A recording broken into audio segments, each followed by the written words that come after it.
बंदर और डॉल्फिन की मजेदार कहानी। एक बार की बात है, कुछ समुद्री नाविक एक विशाल जहाज में साहसिक यात्रा पर निकले, जिसके पास एक पालतू बंदर था। ये बंदर कोई साधारण बंदर नहीं था। वह चालाक, बातूनी और थोड़ा डीठ भी था। नाविक को अपने इस नन्हे दोस्त पर बड़ा गर्व था, इसलिए उसने उसे जहाज पर अपने साथ रख लिया। बंदर का नाम था मन्नू, और मन्नू को लगता था कि वह दुनिया का सबसे होशियार प्राणी है। यात्रा शुरू हुई। जहाज लहरों को चीरता हुआ समुद्र के अनंत विस्तार में आगे बढ़ रहा था। कई दिन बीत गए और मन्नू जहाज पर इधर उधर उछल कूद करता रहा। कभी रस्सियों पर लटकता, कभी नाविकों के खाने में से चुपके से केले चुराता। नाविक हंसते और कहते, यह मन्नू तो हमारा मनोरंजन है। मौसम भी नाविकों का साथ दे रहा था। नीला आसमान, शांत समुद्र और हल्की हवा, सब कुछ परफेक्ट था। लेकिन जैसा कि हर अच्छी कहानी में होता है, एक दिन अचानक मौसम ने पलटी मारी। आसमान काला पड़ गया, हवाएं चीखने लगीं और समुद्र में ऊंची ऊंची लहरें उठने लगीं। एक भयंकर तूफान आ गया। नाविक चिल्लाए, जहाज को संभालो। लेकिन तूफान इतना जोरदार था कि जहाज लकड़ी के खिलौने की तरह टूटने लगा। लहरों ने जहाज को चारों ओर से घेर लिया और देखते ही देखते वह पलट गया। नाविक अपनी जान बचाने के लिए समुद्र में कूद पड़े और तैरने लगे। मन्नू भी पानी में जा गिरा। अब मन्नू को तैरना कहाँ आता था। वह हाथ पैर मारने लगा, पानी में डूबता उतराता रहा। बचाओ, बचाओ, मैं मर जाऊंगा, वह चीख रहा था। उसे लग रहा था कि उसकी जिंदगी का आखिरी केला अब खटाई में पड़ गया है। तभी समुद्र की गहराइयों से एक चमकती हुई डॉल्फिन उभरी। उसका नाम था दिया, एक समझदार और दयालु डॉल्फिन जो समुद्र में सबकी मदद के लिए मशहूर थी। दिया ने मन्नू को डूबते देखा तो फुर्ती से उसके पास पहुंची। अरे छोटे दोस्त, घबराओ मत, कहते हुए उसने मन्नू को अपनी चिकनी पीठ पर बिठा लिया। मन्नू ने राहत की सांस ली और दिया की पीठ पर चढ़ते हुए बोला, वाह, तुम तो मेरी जान की रक्षक हो। दिया तेजी से तैरने लगी और मन्नू को लेकर एक छोटे से द्वीप की ओर बढ़ी।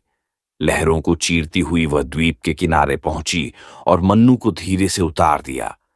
मन्नू की जान में जान आई। वह कूद कूद कर बोला, मैं बच गया, मैं बच गया, अब मुझे कोई नहीं रोक सकता। दिया ने मुस्कुराते हुए पूछा, क्या तुम इस जगह को जानते हो छोटे दोस्त? मन्नू ने अपनी छाती फुलाई, पूंछ ऊंची की और बड़े गर्व से कहा, हाँ हाँ, बिल्कुल जानता हूं। यहां का राजा मेरा जिगरी दोस्त है। और सुनो ना, मैं खुद भी एक राजकुमार हूं, मन्नू महाराज। वह अपनी शेखी बघारने लगा। मेरे पास सोने की छड़ी है, हीरों का ताज है और मेरे पास 100 नौकर हैं जो मेरे लिए केले छीलते हैं। दिया चुपचाप सुनती रही। उसे समझते देर न लगी कि मन्नू झूठ बोल रहा है। वह द्वीप तो निर्जन था।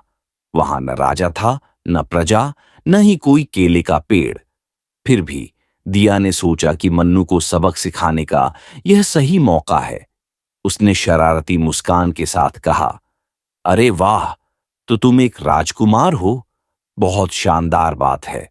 लेकिन क्या तुम्हें पता है कि तुम बहुत जल्द इस द्वीप के राजा बनने वाले हो? मन्नू की आंखें चमक उठीं। राजा? मैं? कैसे कैसे? वह उछलते हुए बोला। दिया ने ठहरे हुए लहजे में कहा, बहुत आसान है। यहां तुम अकेले प्राणी हो।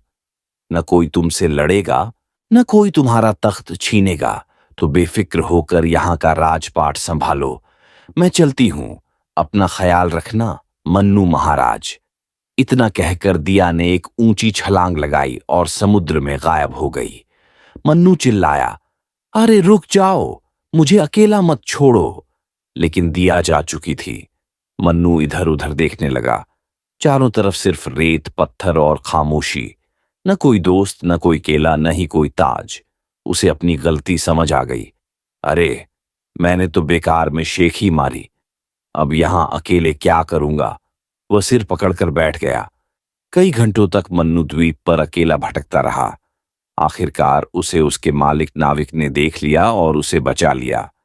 जहाज पर लौटते हुए मन्नू ने सोचा, अब से सच बोलूंगा और बेकार की शेखी नहीं बघारूंगा, वरना फिर कोई दिया मुझे अकेले द्वीप पर छोड़ जाएगी। सीख झूठ और शेखी बघारने से बचो, वरना मुसीबत में पड़ सकते हो और हो सकता है कि कोई तुम्हें राजा बनाकर अकेला छोड़ दे, मन्नू की तरह। बच्चों, आपको कहानी अच्छी लगी तो और भी मजेदार कहानियां देखने के लिए चैनल को सब्सक्राइब करें।